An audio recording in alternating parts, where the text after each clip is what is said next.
notice anything? It might have just been the visual. I haven't heard any audios. Okay. Yeah, no, perfect. I think it was just the visual. That's Great. what's important. All right, 30 seconds and we are live. As soon as you hear that music, we will be going. Okay, thank you.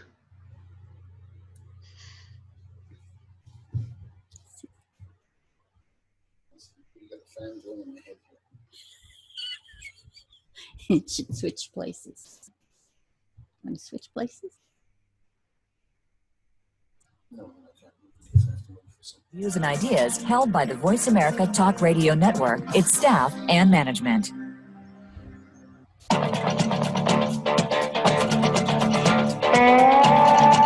Have you ever wondered what hypnosis might be and what it can do for you? You've come to the right place. Welcome to Hypnosis-Everywhere with your host, Inez Simpson.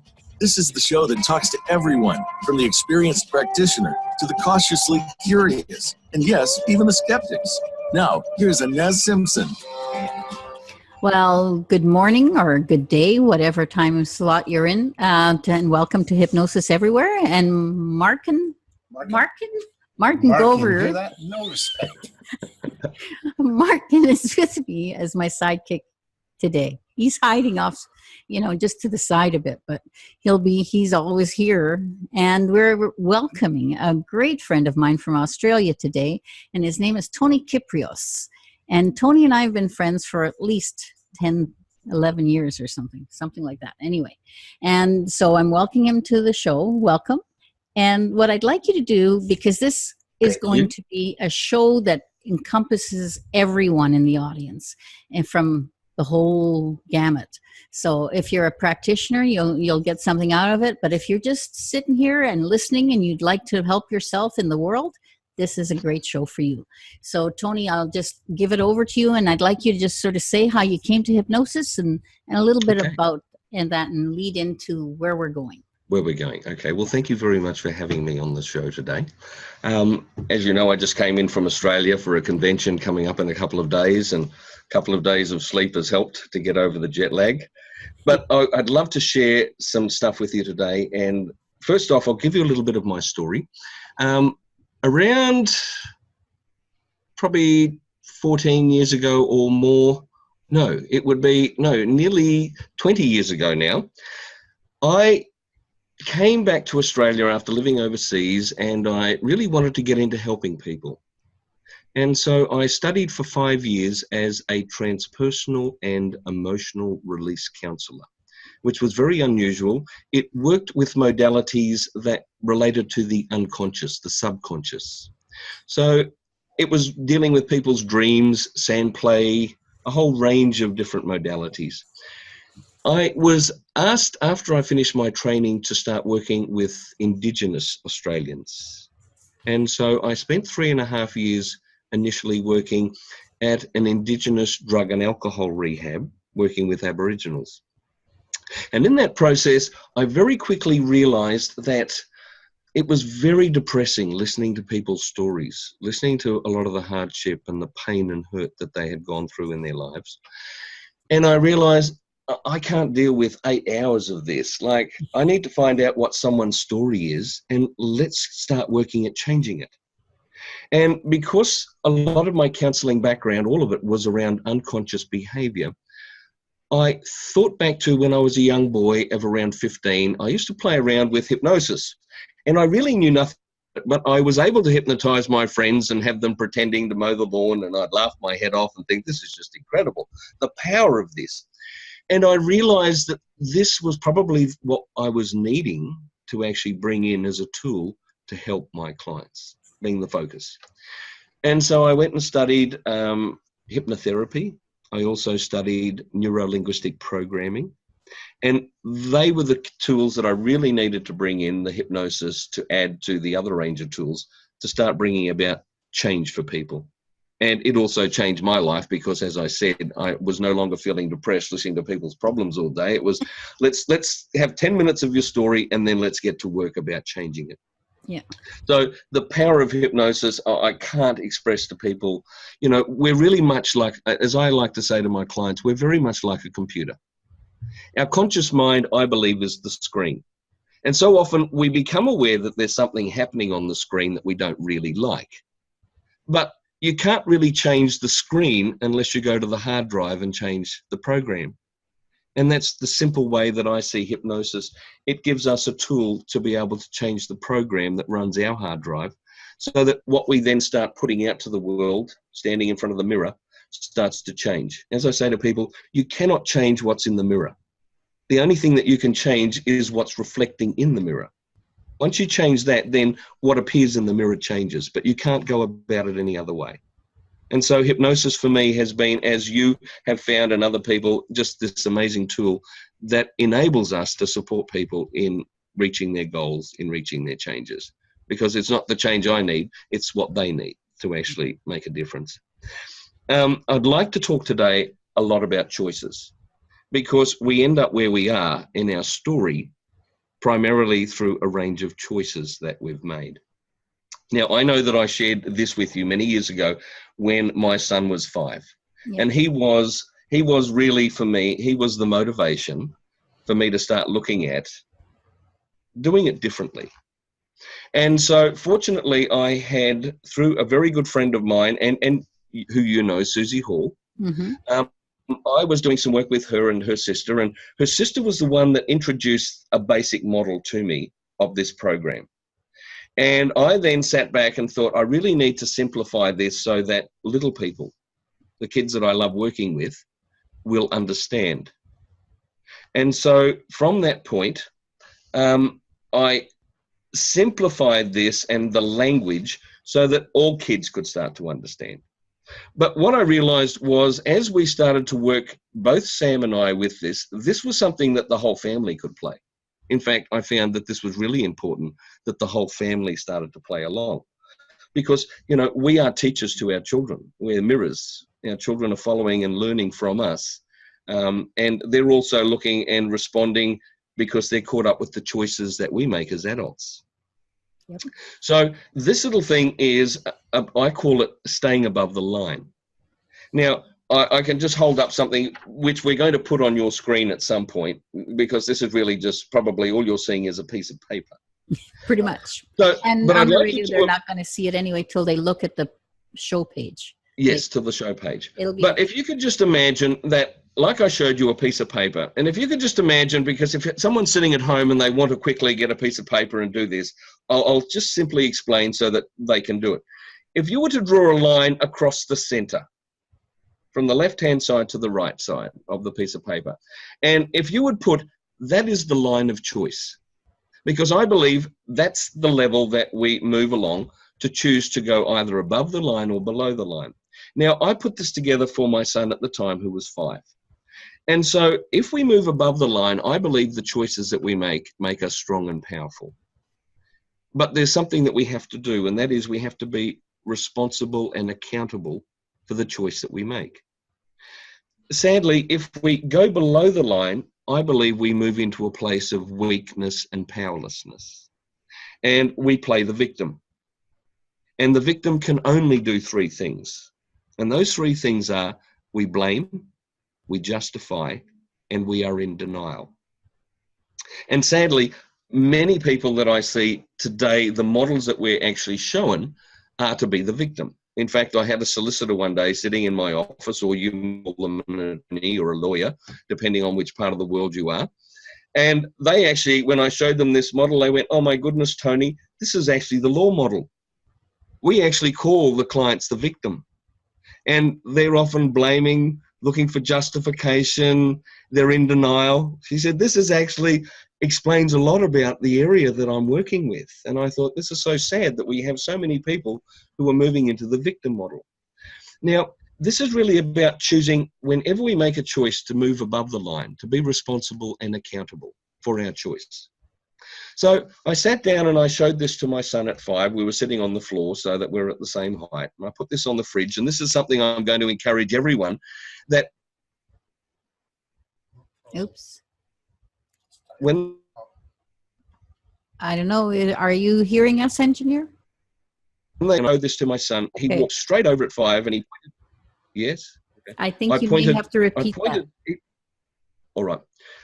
When my son was 5 and I was showing him this, we put this on the fridge. Mm-hmm. And at 5, he walked straight over And he pointed to below the line and listed all the people that he could see that played the victim. Wow. And I was absolutely astounded. Mhm. Then several months later, I got called into school and I thought, oh no, what's happened? But it turns out that out of about 60 children in grade 1, it was pointed out to me by the teachers that my son was the child least that they had to actually correct around his behavior, that he seemed to be evaluating him and his response to situations all of the time. And so I meant to them that I had shown him this model and we'd created it. They were absolutely amazed and astounded because this had such an impact on him. Mhm. Several months later, we went to our holiday house, and of course we had a 2-story house, and I realized how powerful and that this had really sunk into my son, because at some point downstairs we had a play area, and of course, you know, after being at the holiday house for a couple of weeks, it was an absolute mess. So I asked him, could he go down there? Could he do his best to straighten it out? Well, he came and got me sometime later, came down, took me to the doorway where I stood and saw this room completely immaculate, and he turned to me and said, that's above the line behavior, isn't it, Daddy? And I was absolutely blown away because I realized this had really made an impact, and it still sits with us in the family today, where I don't have to say anything and he doesn't. Sometimes we'll look at each other when we're maybe getting a little annoyed, frustrated, and he'll say or I'll say, is that above the line or below the line? And straight away, we know that we need to pull back and make a better choice. So this little process that I share with you today is so powerful.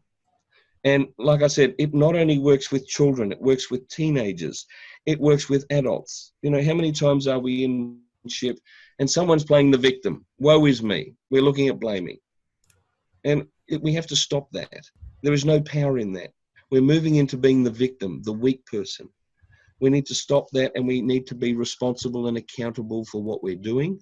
Stop blaming everything outside of us and start coming inside and being responsible and accountable. It makes a big change when people take responsibility.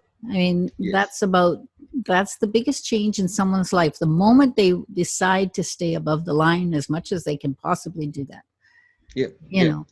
And that's like when a client comes to us, you know, we can't do anything until they're ready to move above the line, be responsible and accountable, and work with us to help them make the change. Because at the end of the day, they've got to do it.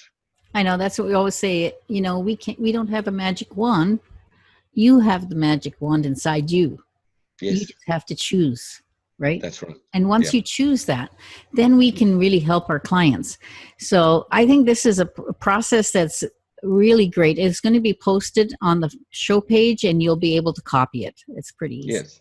And then you can come back and listen to the recording so that you understand how this actually really works and the power of it. Okay. And your son now, I don't know how old he is now. How old is he now? He's now 15. Okay, so he's 15, and that's 10 years ago, a whole decade of choices he's made. Yes. And very consciously. Yes. Right? Very consciously. And, you know, I know we've got to have a break in a minute, but I will even mention a few things when we come back, how it really even impacted him at school with his interaction with teachers. I want to hear that story. Okay. Because it's very interesting. Yeah. Okay, so we'll go to break now, and I'll see you on the other side. Look forward to it. Back soon. All right, you're clear. Great. Have you had any trouble with losing our audio? At one point, it just sort of froze. No, I was talking to the engineer because I know you have, because you froze. No, not with the audio. I've noticed you guys' video freeze a couple times, but I've had no audio. Okay, so as long as the audio, so I don't need to be concerned about the audio at all. Okay. No, if you get concerned about it, you can always turn off video. But so far, I've only seen your guys' video pause. I haven't heard any audio pause. Okay. No, great. Okay. Fantastic. If there was any, it was so infinitesimal it wasn't noticeable. Okay, great. Awesome. So far so good. So I think they should understand that pretty easy, right? Did you get it? No, could you explain that to me? I think we're going to have to post about the line part. We're going to have to post this because, our interactions, they're usually above the line. But Good. I think naturally, because we are pretty careful about it, but you never know. I think it's a good thing to become very conscious of. Yeah, I think so too. Yeah. Mm. So I think the pitfall is it's so easy to get into the story because we all get caught up in a story. Yeah. And sometimes when we feel that we have no power, it's very quickly to move outside of ourselves and start looking for someone outside of us to make them responsible. Yes. And then, it makes us weak and powerless, but it also gives us something that we don't have to do anything. And that part is kind of sad that you want that compared to having power and having responsibility and all that. But that's the choices that people will make. And like you say, they don't walk into our office till they've chosen. Yes, that's right. It's, we don't realize the power of our choice and that all day we're constantly making choices. Yeah. And so that often sets up All right, where here we it go. puts Call us. back. Uh-huh. Voice America.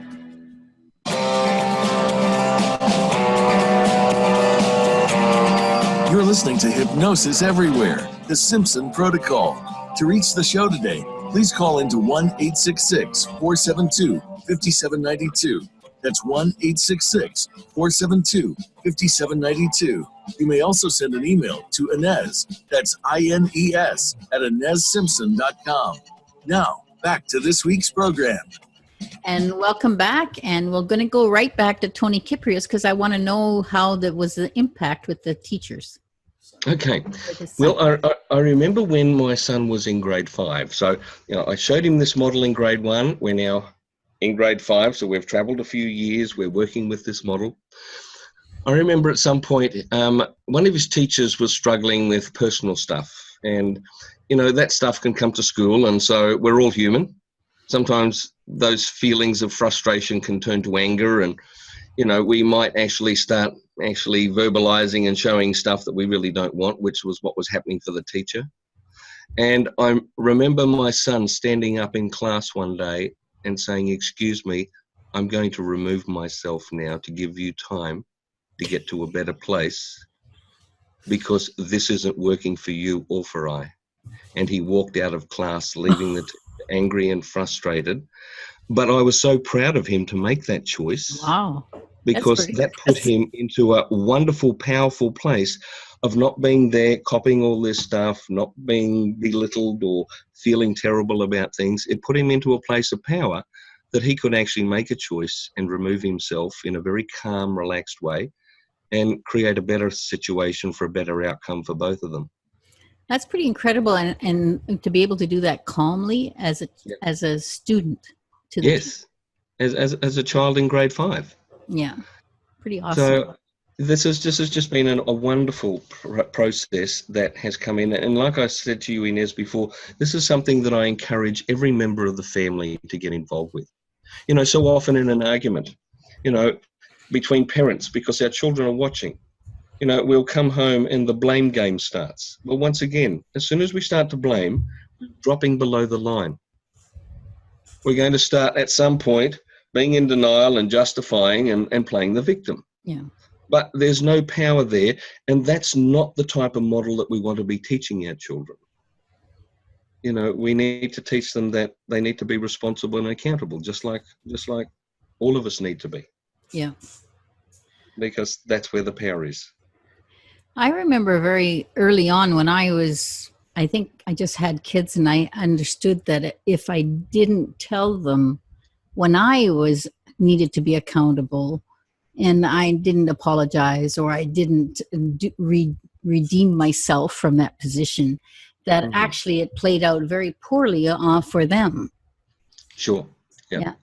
Yeah. And I think also too with this, being responsible and accountable. I remember several times when, being dad for the first time. Yeah. I think we definitely have lost you, Tony, this time. So I'll tell you what I really didn't get this right, and I apologize, and I'm sorry. And, okay. He would turn around because of this being accountable and responsible. every time he'd turn around and he'd say to me, "It's okay, Daddy. I forgive you." And I realized that was also him moving into that power place to be able to give me the forgiveness that I needed because I didn't get it right. No. But that was coming about because of me being accountable and responsible to step up and go, "Look, I'm sorry. When I sit back and look at this, I needed to move myself above the line. I needed to make a better choice." And so the outcome is that we're here today talking about that next time we'll work at it and get it better. Yeah. And in every time, because I was above the line, it enabled him to actually respond also above the Above the line. line. Yeah. So such a simple model can be life-changing. And think about it. If your child has been above the line since he understood it at 5, how powerful a place he's at in just his everyday function today. That's pretty astounding. Okay. pretty amazing. Where do you want to take this now? Do you want to take it into how you would use it with your clients? It's pretty obvious to me anyway, but you just show it to them and explain it to them, right? Sure, and I sit down and I go through, especially with teenagers at the moment. A lot of teenagers are struggling around identity, around, their responsibilities, those types of things. And, this is something that helps to actually help them to create a better path to start moving forward. Because like we were talking before the show, we're always looking for things that actually have a positive impact. I look for things that are simple and that work. Yeah. Because, there's so much stuff out there. It's to filter through, what's really working, what's really achievable. And I've just found this model to be so simple that presenting this to a teenager who is struggling around making the choices, trying to fit in, trying to belong, sometimes we can make very poor choices just to fit in that move us into that place of being weak and powerless.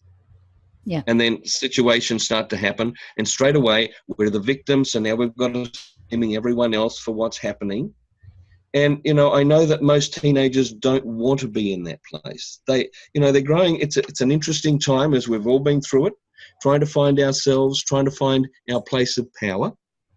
And I think that this model helps a lot of teenagers find that there is a choice here, that we can move into that place of power. We can start to respect and honor ourselves. And along the way, we start to actually get better feedback and interaction with our other family members, our friends. There's that greater level of respect. Once we have it for ourselves, then that's something that we can actually then pass out to others. I don't believe you can hand out anything if you don't own it yourself first. It's not possible to give something away unless you have it yourself. No. And if you don't have respect for yourself, you won't get it from anybody else. But you may expect it, but it's not possible to come. But it's not possible to come. Yeah. And so often in relationship, I've found this process, talking to couples, because so often in a relationship, what I see often goes wrong for people is usually one of 3 things. When we get angry with someone, it's because they haven't done what we want them to do. Yeah. They haven't said what we want them to say. Or in other words, somehow they're not responding in a way in which we feel they should be. And if we can understand that, then that can help us stop to blame someone in relationship, because usually at some point we get into a disagreement. An argument to me is when we've actually lost connection. And it's almost like even when we're standing a few feet away, we can start yelling and screaming. It's not like the other person can't hear us. We're only a foot or 2 away. But I believe that even though we're physically only 1 or 2 feet away, the connection is taking us, or the disconnection is taking us miles away. And that disconnection from such a distance requires us to yell and scream. Makes sense to sadly. me. Yeah. And so this little process can help us to move out of that and realize that we are responsible and accountable. I think that we need to start people, for some reason we've got on this thing, I think people think too much these days. And we're always looking up to be saved. I don't know why we're looking up to be saved, because I don't think Saviour is going to come from up there. If we're going to make some major impact in our life, we have to look inside, not outside.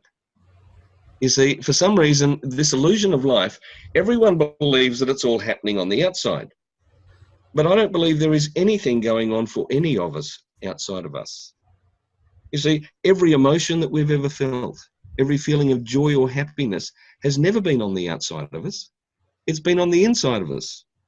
There are no emotions on the outside. There's nothing on me. Everything is on the inside. And that's where we need to start getting back to. And of course, being on the inside means that we are responsible and accountable for what it is that we present, what we bring to the relationship. And, you know, a healthy relationship, as you have, is one where we have to stay above the line, because that offers us the best choices. Remember, this is all about talking about the choices that we make, where those choices are going to lead us to. Most of us have a track record and we have good feedback. You know, I don't believe feedback is good or bad, right or wrong. It's feedback. Yeah. That, what does the feedback tell you? Did that get you what you needed? Or did that take you further away from where you wanted to be? Yeah. You know, we've got to move away, I think, from a lot of this good and bad, right or wrong. We have way too much of that in our society. I don't believe in good and bad, right or wrong. I think whatever we do in life, we're going to get feedback. I think in the old days, there was a word called karma, which to me, karma means feedback. But, you know, because we're now so identified with good and bad, right or wrong, people now even say good karma and bad karma. What on earth is that about? Yeah. Because it's only feedback. It's not about whether it's good feedback or bad feedback. It's just feedback to let you know, was that a choice that got you closer to where you wanted to be? Did that get you the connection that you wanted with your children or with your partner? Or did that choice actually separate you, create a disconnect, move you away? That's not right or wrong, good or bad. That is just feedback to let you know, what do I need to do next? And the key word is I. Because I means that we have to own it, just like our choices. We have to own our decisions. That's why following a simple process like this enables us to think before we act. And that gives us the power back again, so that, you know, I can be in control. Not that I need to be in control, but I can work towards having the outcomes that I'm looking for. Those better relationships, those better communications, that closer connection with people. Because otherwise, when we lose that connection, like I said, I've seen people standing a foot away screaming at each other as though they're 100 meters apart. But they're not. But sadly, the feeling of disconnection leaves them feeling 100 meters apart. And really what we want to be is connected with our children, with our life, with the choices, with the impact, with all the good stuff that's there. And even not just in family and everything, when you're dealing with other people, even in a store or anywhere, exactly. it plays out, because you can either feel connected or disconnected. Yeah, exactly. You know? Yeah. This goes into the workplace, as you just said. It doesn't stop at home. Wherever we are, this little process is either with us or without us. I think we should have it with us. I think once you make those choices and you are not in a weak position, then you are not flailing out and yelling at people. You're never flailing out. You're always the calm person that really stays above the line, and usually that can totally get you where you want to be. Yeah, exactly. Yeah. Exactly. And that's really what it's all about, is we're all on a journey, and it's to get there the best way we can, in the best shape that we can. And I have to take the people that we love with us. Okay, and for that, we're just going on another break. So we'll see you on the other side. You're clear. Good, Thank you. thanks. Okay, so where are you going to take the next segment? Well, where would you like to go with it? I'm happy to talk a little bit more about relationship. We can talk a little bit more about teenagers. Whatever you want. Either one. I really like the part about the teenagers, and relationships, because I think we can spend a bit more time talking about that. Yeah, because we still have one segment, and then we have another smaller segment, which I'll probably keep a few minutes at the end. So just to tie things together. Did you want to mention anything about working with Aboriginal anymore? Anything else on that? Was that on the? Did we do that before the show or on the show? No, on the show. We did on the show. Oh, I did have a little bit of audio hiccup right there with you guys. You froze for a second. We had Yeah. no audio. But Yeah, we're at commercial, so it doesn't really matter. But Yeah. just letting you know. Okay. Tony, did you want to talk any more about your experiences with Aboriginal? Is anything of interest you think for the listener there? Yeah, look, I can talk a little bit more about working with Indigenous people. Yeah, because I think it plays out here locally too. It's not just, it's an area, something that I'd really, especially here. I think I have some of my students who would be very interested in that part. Mm-hmm. And Okay. it's not just Indigenous. It works for everyone, but Sure. it just happens that mostly some damage has been done. So Yeah. we haven't Yeah. been above the line too much on the path. Sure. I'd love to talk because, as you know, our clients teach us. Yes. That's the big thing. Every day when I sit with a client, I'm a student learning what's gone on for them and what they've actually done to cope with it. Yeah. Because whether it's drinking or smoking pot or whatever it is they're doing it as a coping mechanism. Yeah. It's really a way of just trying to get by and hang in there to get to the end in the best shape that they can. I'm Yeah. back in 20 seconds. Okay. So that would be great. We'll talk a little bit about Indigenous and then we can Okay. go from there. Okay. That'd be wonderful. Or search for Voice America.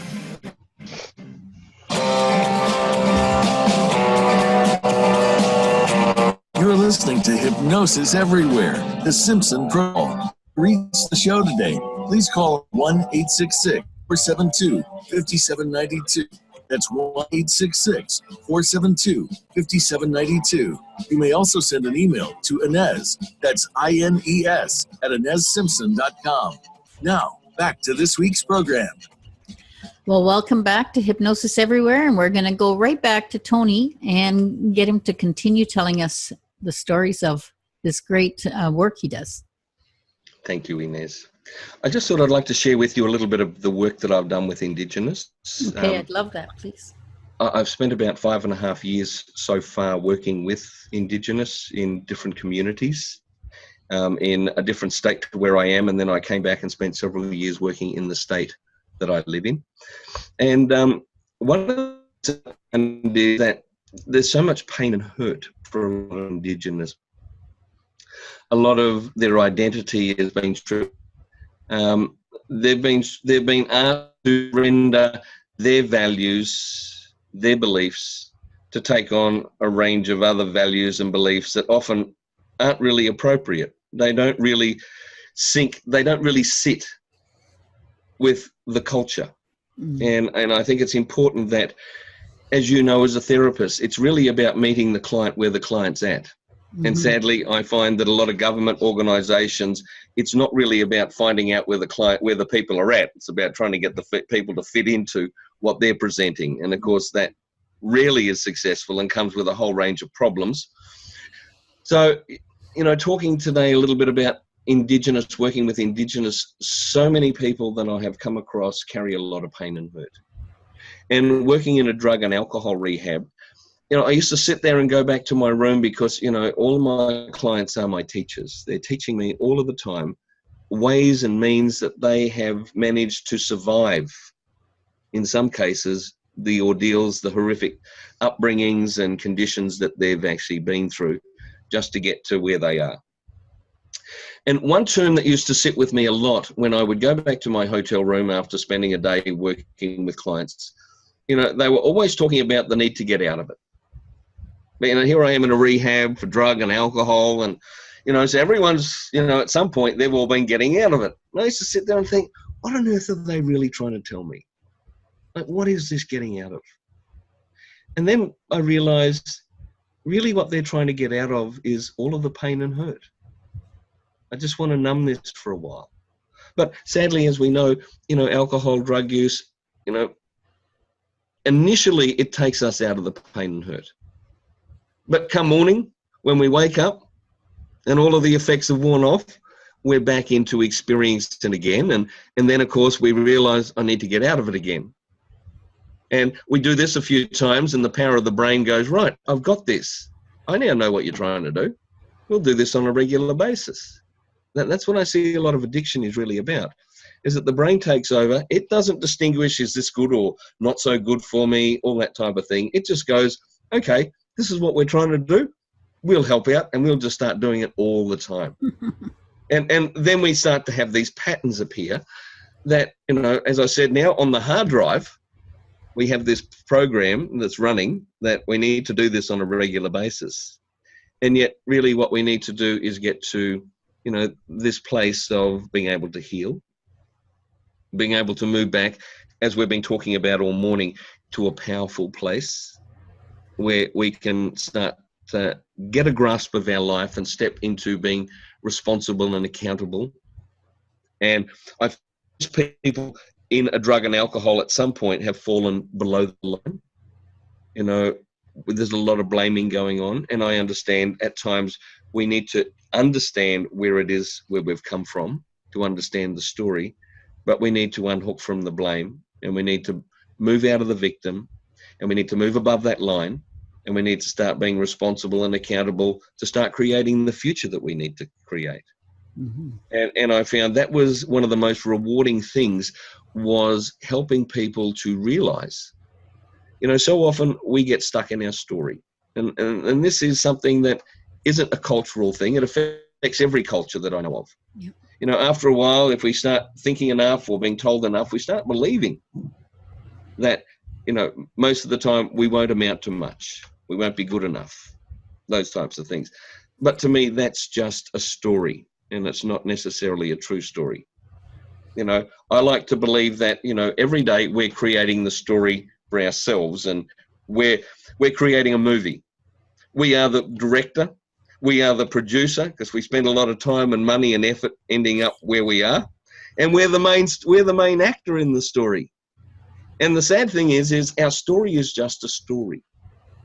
And if we could just get the concept that all of us are trying to hang on to this story as an identity, but if we could let it go, we open ourselves up to huge potential, to be a whole range of things. You know, sometimes I even pull myself up when people say, what do you do? I pull back and go, well, hang on a minute. You know, if I say to you I'm a hypnotist, that's just one aspect of what I do. My best job that I feel is being a dad. That's the one I love doing the most. But then there's a whole range of other things that I also love doing too. So I like to encourage people to open themselves up to being as much as they can. And being above the line helps to be that. And being as creative as possible. Because then we're not being locked into being that victim, or that, you know, it's someone else has been doing this to me. That's okay to a certain degree, but once we realize that we have the power, then all of that story can change. And we no longer need to blame anyone. We can actually move into a place of power.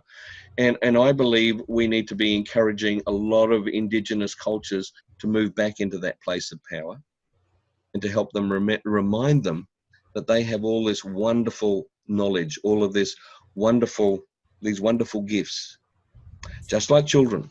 Mm-hmm. That, you know, I see our education, sadly, in my country is more domestication. You know, most kids that I see leaving grade 12 actually need an education. Yeah. And why? They've just been at school for 12 years. That doesn't make sense. Yeah. We're really domesticating children, and we're knocking out their creativity. You know, when I get these little people coming, and I have them as young as 5, in fact, my youngest client so far has been 4, and we got great results with that little man, is that, you know, when you look at children, they are born happy. I believe they're playful. They even run around naked because they don't care what people think about them. And I've even heard big people, the adults, jump on them and say, look, don't let them hear you say that, because children only speak the truth. That's all they know. But very quickly, as adults, children realize that good little boys and girls are rewarded, and bad little girls and boys are punished. And very quickly, I see that so many children start to lose their identity, just like so many Indigenous cultures have lost a lot of their identity, trying to fit in to be good. Okay. Really good enough for everyone else. Yeah. There we're back. Okay. That we're sadly not good enough for ourselves anymore. Yeah. And this little process helps us to realize that we are good enough. We are within ourselves strong and powerful, that we can raise above the line, that we can start to create whatever it is that we need to create to start moving into the life that we all deserve. And that is, I believe, sadly, what's missing in a lot of our lives is two things. Two things my mother taught me. It's about love and kindness. If we're kinder to each other, if we're more loving to ourselves and everyone else, nothing else really matters. We have everything from that point to move forward, to be creative, to tap into our true potential, to be supportive and kind and loving to each other, and to be there so that we can all move forward. As people talk about they want to get to the top of the hill because for some reason the view's better. My belief is if you go up there, you want to take everyone with you. Why would you want to get to the top of the hill and be there on your own? There's no fun in that. So yeah, what I think that's very great explanations. And some people, they come see people like you and me is because they weren't taught that early enough, and they need some help to change the story. Yeah. Right. Yeah. So if we implant that knowing very early as possible, like the 4-year-old that you just worked with or whatever, it's astounding that life can change very quickly. But if it hasn't happened till later, then we can address it and with them if they decide to make that choice. That's right. They need to make the choice so that we can step in to help them move and start creating what it is that they desire. And, a lot of this, Inez, is about belief. If you believe you can, you're right. And if you believe you can't, you're right. You see, we have to let go. That's why I like to suggest to people, forget all the beliefs. Let them go. Because we've let go of so many beliefs. When I was a little boy, I remember looking at big people driving cars because I didn't believe I could drive a car. And at the time, I couldn't. But at some point, that belief changed.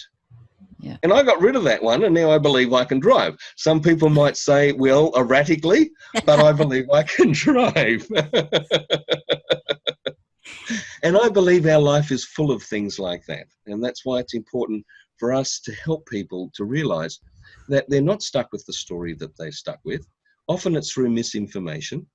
And if they're blessed enough to come to someone like you or I, because I believe that's the case, then that enables them to open up to whatever it is that they want, because we can help them change just by changing how they're looking at things, how they're perceiving the world, and how they're looking at themselves. Because once again, when we stand in the mirror, we have a choice every day to either see the beauty or see what we feel is missing. Yeah. And the truth of the matter is, to be the person that we are, as I like to say to my clients, out of more than 7 billion people on the planet, you were the only one good enough to be you. Otherwise, we'd have hundreds of you. Can you imagine hundreds of me? Oh my goodness. Oh my goodness. Anyway, we're now coming to another break, so we have one more segment, and so I'm going to ask that you stick with us, because the last one will probably give you some really eye-opening knowledge, or bringing it together, because we've been giving it to you the whole time. Okay, see you on the other side. Thank you. You're clear? Yeah, I don't know. Hopefully that. No, he says the audio doesn't go away completely. There. Lost it there. No. Lost it for a second. So Tony, we had a brief hiccup where Yeah. it sounded like you cut out, but he covered it pretty good. So Okay, great, good. Do you know? Have you heard of the Penn and Teller in Vegas? They're the magicians. I have heard of the magician's Penn and Teller. Yeah. So Penn was being asked, and he's quite an interesting guy. He was being asked, okay, at your age and all the stuff you've been through, what do you think makes a good person? And he has a long pause and said, there's only one thing, being kind. Yep. And he said that is the hardest thing as well. In every, relationship, reaction, every communication, be kind. Be kind. That's so hard. Yep. Yeah. Yep. And yet that is actually a choice that we make. Mm-hmm. We choose to be kind either to ourselves or others, or we choose not to be. Yeah. And I think, you're so right in saying, like I said, they were two things my mother, as a gift, she couldn't have given me any more than to focus in on life, to be about being kind and loving, because that seems to be what we're missing so much in relationship with our children, with our family. It's not that we don't want to be, it's just often we don't make the right choice. So what do you want to do for 9 minutes? For the next 9 minutes, I think maybe just bring it all together and tell where you're doing this relationship workshop and all that kind of stuff, and anything like that. And the guy that's interviewing Penn, when he said that, said, I know. And guess when he relates the story and said, and I got so angry, and I didn't want to be angry, but I was so angry. And Penn said, yeah, it's not. All right, here we go, coming back.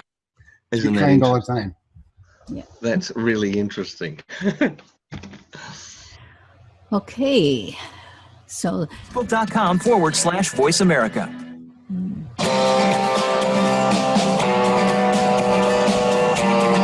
You're listening to Hypnosis Everywhere, the Simpson Protocol. To reach the show today, please call into 1-866-472-5792. That's 1-866-472-5792. You may also send an email to Inez, that's INES, at InezSimpson.com. Now, back to this week's program. welcome back, everybody. And we're going to go back to Tony, because we've only got a short while left, and I just want him to pick it up and give you everything he can. Yeah. So, today was hopefully to pass on some useful tools and some things to start thinking about and considering around doing it differently, because so often we want a different outcome, but we cannot get a different outcome if we keep doing the same thing. And so often we just need to shift our perception just a little bit. We have to move, like we've been talking, move from being the victim to realizing that you are strong, you are powerful.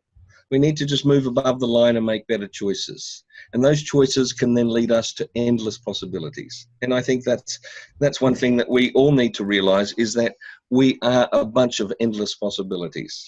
We can go to the moon and back if we really wish to, metaphorically. And really, the whole thing about what you said about belief is always what I said.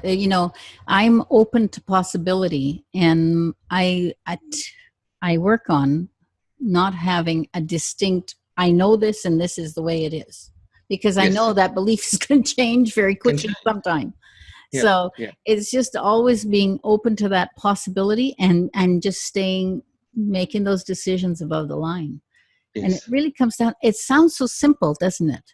But it's simple, but we get caught up, we get involved in it, and we make it complicated. Yes, we do. And so we need to just step back a little bit, and just realize that this is simple. Life is supposed to be simple. We, like I said just a little bit earlier, I think we overthink things too much these days. Everyone's I think. Well, we need to start feeling. Yes. Because when we start to feel a little bit more, we start, I believe, to get the true essence of our communication. How often when we're communicating with someone do we say, well, I think this and I think that, and yet inside we're not thinking that, we're feeling something different.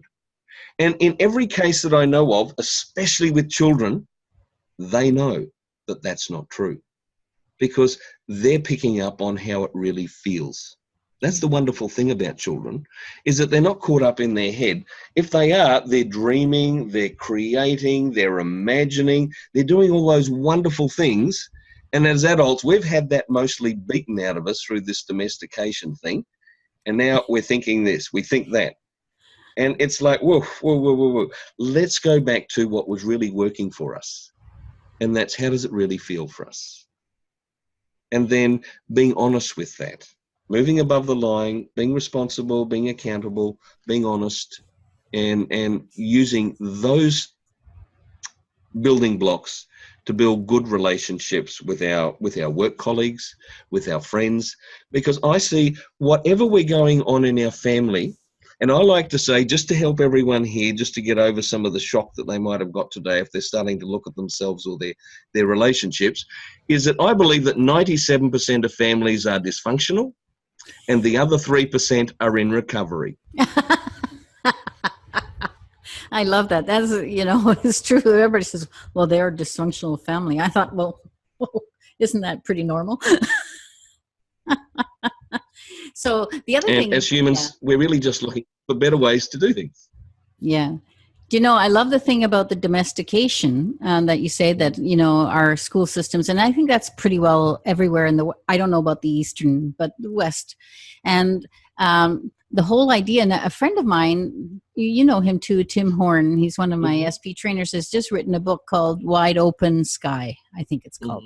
And we're going to have him on the show. And it's a little bit about what parents can do to help them through the domestication sort of route. Sure. So that they Sure. stay in that place You know, of stuff. So there's a lot of us doing similar things, but this would go together so well. And I know you're going to do some, you're in Atlanta right now, right? I'm in Atlanta, yes. I'm here because I have the NGH convention, which my partner and I present at every year. Yeah. And we do a talk and a workshop with children. And then I'm going to be looking at doing a couple of workshops in Atlanta just to help people around relationship. Now, at this point in time, these workshops are going to be several hours long and they're going to be free. So I'm really wanting it to reach out to help people. Okay, free people. Oh my God. How many people are listening to this? But you see, the thing is, it comes down to how many people are going to step above the line, be responsible and accountable, and if they really want to make a change, follow through on it. And follow There's a through. lot of people out there are going to go, well, I really need to get some help. I really need to see someone. And there's many of those people in 12 months' time are still going to be saying, I need to get some help. I need to see someone. Yeah. And if they do, they can maybe contact you, and I can give you a phone number that they can call. We'll post it if you send it to us. Well, it'll be that'd be posted great. on the show. Okay. Yeah, that'd be great. And if And you people can in say Atlanta, it right now if you want to. well, I better check before I hand out the number. Oh, the wrong number. It's okay to hand out the number. Okay, so Or it may have to be an email address or something. something. Okay, so you'll give that to us and we'll put it up. And I really think that this is a very good program, and it seems like people listening, everyday person that isn't a hypnotist, that isn't any counselor, that isn't anything, you can do this with your kids. It's so simple. It'll change the whole dynamics of the family, right? Yeah. Yeah. And realize, I heard it sadly, recently, I heard a teacher saying a couple of years ago, saying to a group of children, if you really want to become someone, and she was referring to a doctor, a lawyer, something like that, you need to do a range of things. You need to work hard. You need to study. And the sad thing that really struck me as those words left her lips were she had 28 children sitting in front of her that already were someone. Yeah. And we need to start accepting that, people are who they are, and that we need to be loving and being kind and embracing them for who they are, and not wanting them to become someone that we want them to become, because that usually takes people away. So many people that I see, and I'm sure you do, have a perfectionist issue. Yes. The child is trying to get it perfect, because then the child will be rewarded and not punished. Yes. You see, because remember, children learn very young that they're either rewarded or they're punished. Good little girls, boys are rewarded. Bad little girls, boys are punished. And so it's really about, helping that these people are already someone. We just need to nourish them. We need to encourage them and support them by giving them good processes that they can follow, that they can become strong, powerful, accountable, responsible human beings that can spread love and kindness where we need it. Okay, thanks. That really sums it up well. And we've only got a couple minutes left. So who's on the show? Oh, the show next week again is Kaz and Greg are back on because we did the show on sex and hypnosis last week. And it was so well done that we decided to do a part 2. So part 2, as they say, is coming next week. So that's really good. And if you need anything from me, you know where my email is, and that's great. So I was going to just mention that we are putting together a mentoring program for people who are my Simpson Protocol students. That will definitely a regular hypnotist, if you need something mentoring, some little aspect that you need some help with, or people who want to start from the beginning and want to learn how to do hypnosis, or just want to know and understand it. or go all the way to becoming a certified hypnotist. So we'll put out that on the show or on the show page as soon as we get it together. And so anything else you just want to say, Tony, as a last goodbye and the last 30 No, well, seconds? it's just been wonderful to get on the show with you and to share some time. And I hope that today has helped some of the listeners. And like we said at the beginning, what we had to offer today were for professionals, but also for just mums, dads, anyone's, kids, teenagers, new parents, grandparents. Okay. So that's great. And remember, if you want to go to a free workshop, check the page. Okay. Thanks a lot and good night. And we'll see you next week. Or good Bye. night. Good morning. Good night. Whatever. Good morning. I'm lost. Time. There, good. All right, you're clear. Thanks. Thank you. Okay, that's awesome. All So, right, great job, guys. You have a wonderful week, and we'll talk to you next time. Yeah, Okay. Thanks so much. Bye. Thank you. Well, that was fun. That was really fun, and it was great. It was a good show. It was a very good show because we gave them, Tony, that was, I mean, if we can, I was just thinking while I was sitting here, I was with someone yesterday and she was telling me this stuff, you know, and I was thinking, gee, she needs to know this stuff. Yep. She needs to understand it because it is so simple to understand. And, you know, people have so many relationships with their different kids. And then some of the kids, they have different supposed handicaps and different this and different that. And parents get overwhelmed to a degree. Yeah. And, you know, they're trying to keep everything going. And it can be so simple as teaching your whole family this. And maybe as their whole family learns that, they can call each other on it anyway, right? Yeah. Yep. That's right. So, including us, Including us. Yeah, That's right. including us. You know, my son's called me on a few times, and I just have to go, yep, you're right. Thank you. You know, because we're just as human.